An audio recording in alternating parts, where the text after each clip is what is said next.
이새의 줄기에서 한 싹이 나며 그 뿌리에서 한 가지가 나서 결실할 것이요 그의 위에 여호와의 영 곧 지혜와 총명의 영이요 모략과 재능의 영이요 지식과 여호와를 경외하는 영이 강림하시리니 그가 여호와를 경외함으로 즐거움을 삼을 것이며 그의 눈에 보이는 대로 심판하지 아니하며 그의 귀에 들리는 대로 판단하지 아니하며 공의로 가난한 자를 심판하며 정직으로 세상에 겸손한 자를 판단할 것이며 그의 입의 막대기로 세상을 치며 그의 입술의 기운으로 악인을 죽일 것이며 공의로 그의 허리띠를 삼으며 성실로 그의 몸에 띠를 삼으리라.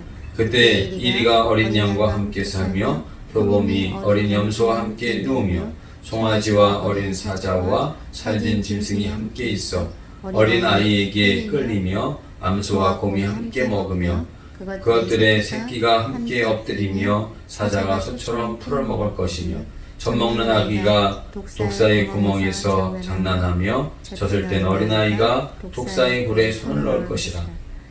내 거룩한 산 모든 곳에서 해됨도 없고 상함도 없을 것이니 이는 물이 바다를 덮은 같이 여호와를 아는 지식이 세상에 충만할 것임이니라. 아멘. 오늘 우리가 하나님의 충만한 은혜 가운데 살아간다라고 하는 것은 어떤 모습이겠습니까? 또 하나님의 자녀로 산다라고 하는 것은 어떠한 삶이겠습니까? 죽음이 우리에게 선포되었지만 핍절이 우리의 삶 가운데 펼쳐져 있지만 그러나 하나님의 풍요로 살아가고 영생이 우리의 삶 가운데 있다라고 하는 사실을 우리가 분명하게 믿고 아는 것은 그리고 그러한 삶을 살아가는 것은 전혀 다른 차원의 삶을 살아가는 것이 될 것입니다. 이스라엘 백성이 애굽에서 종살이할 때 하나님께서 그들의 신음소리를 들으시고 모세를 통해서 출애굽하게 하셨습니다. 바로의 군대가 뒤에서 추격해오고 앞에는 홍해가 막혀져 있는 상황 속에서 이스라엘 백성들은 하나님 앞에 부르짖으며 모세를 원망하기 시작했습니다. 그런데 하나님께서는 모세를 통해서 지팡이를 내밀라라고 말씀하시면서 그 홍해를 가르게 하시고 또 바로의 군대는 수장시키시고 이스라엘의 백성들은 출애굽의 은혜의 역사를 허락해 주신 것을 우리는 잘 알고 있습니다. 오늘 말씀은 주전 740년에서 687년에 이사야에게 임한 예언의 말씀입니다. 이때는 아수르의 세특이었고 바벨론의 포로기가 이 기간에 해당하는 그런 기간입니다. 하나님 앞에 불순종했을 때 이스라엘과 유다가 멸망하지만 그러나 하나님께서 크신 은혜로 그들이 죄 가운데서 빠져나올 만한 의로움을 찾을 수 없으나 하나님께서 독생자 예수 그리스도를 보내주심으로 말미암아 그들에게 새로운 역사를 허락하여 주실 것임을 예언하는 성경이 바로 오늘 이사야서의 말씀입니다. 오늘 말씀에 보시면 이새의 줄기에서 주님께서 나심을 예언하고 있습니다. 여호와의 영이 임한 분이요 지혜와 총명의 영, 재능과 모략, 지식과 하나님을 경외하는 영으로 임하시는 분이시다 말씀을 하고 있습니다. 지혜와 총명이라고 하는데 이 총명을 메시지 성경에서는 깨달음의 영이다 이렇게 말씀을 하고 있고요. 모략이라고 하는 말이 나오죠. 힘을 부어주신다 이런 뜻으로 해석을 하고 있는 것을 보게 됩니다. 하나님의 이러한 영으로 임하시는 그분 안에 계시는 자에게는 그분의 그 능력으로 그러한 새로운 은혜의 삶을 살아가게 되고 새로운 역사를 만들어가게 하나님 은총을 베풀어 주신다라고 하는 그런 말씀이 되는 것이죠. 세례 요한이 요단강에서 복음을 증거하면서 하나님의 메시지를 전했습니다. 많은 사람이 그의 메시지를 듣고 가슴을 치며 회개하는 역사가 나타났죠. 그럴 때 주님께서 오셨을 때 세례 요한은 나는 그분의 신발끈을 풀기에도 부족한 사람입니다. 나는 물로 세례를 주지만 그분은 불과 성령으로 세례를 줍니다. 그렇게 말씀하면서 예수님에 대한 전혀 다른 자신과의 차별성과 자신과 될 수 없는 분이라고 하는 사실을 세례 요한이 말씀하고 있는 것을 우리가 보게 되어집니다.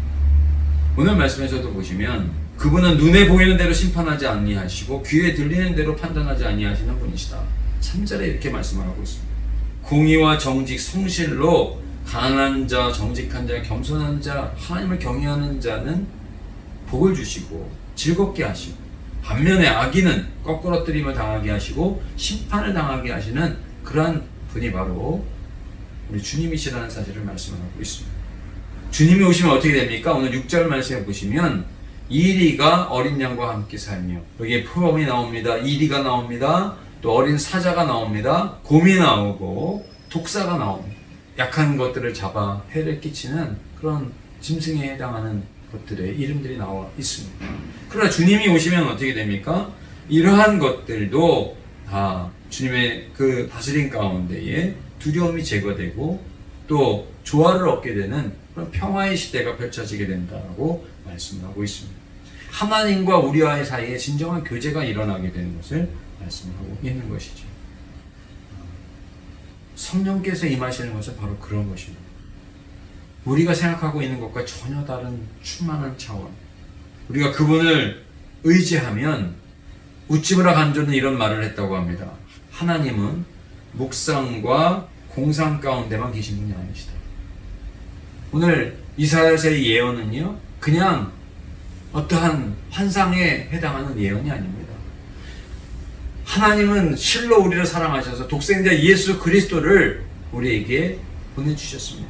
우리는 그분을 믿음으로 말미암아 하나님의 자녀가 되고 영생을 기업으로 얻은 것이죠.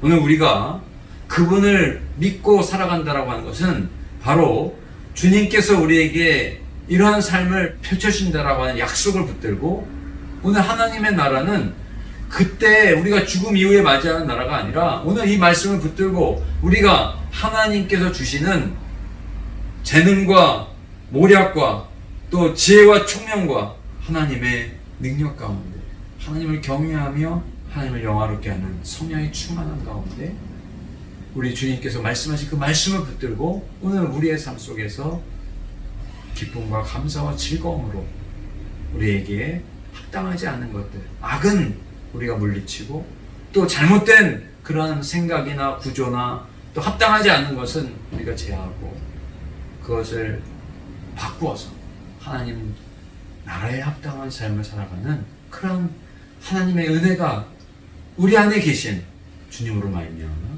나타나게 되고 드러나게 되고, 그리하여 하나님의 나라가 이 땅에 이루어지도록 그러한 삶을 우리가 살아가는 것이 되어야 할 것입니다. 그리고 마침내 이러한 삶으로 변화시켜 가다가 주님이 임하시는 날 우리는 영광된 주님의 나라에 함께, 온전한 주님의 나라에 함께 우리가 그 영광 가운데 거하게 되는 은혜가 우리 모두에게 있게 되시기를 간절히 원합니다. 주님이 바로 우리와 함께 계십니다. 그 주님, 우리의 마음 가운데 가장 소중하게 모시고 주님으로 말미암아 이러한 삶을 살아가며 우리로 그런 주님이 우리 안에 넘침으로 말미암아 그런 주님의 능력으로 이 땅이 변화되어지고 하나님 영광을 돌려내면 귀한 삶을 살게 해달라고 우리 주 한번 크게 외치고 통성으로 기도드리겠습니다.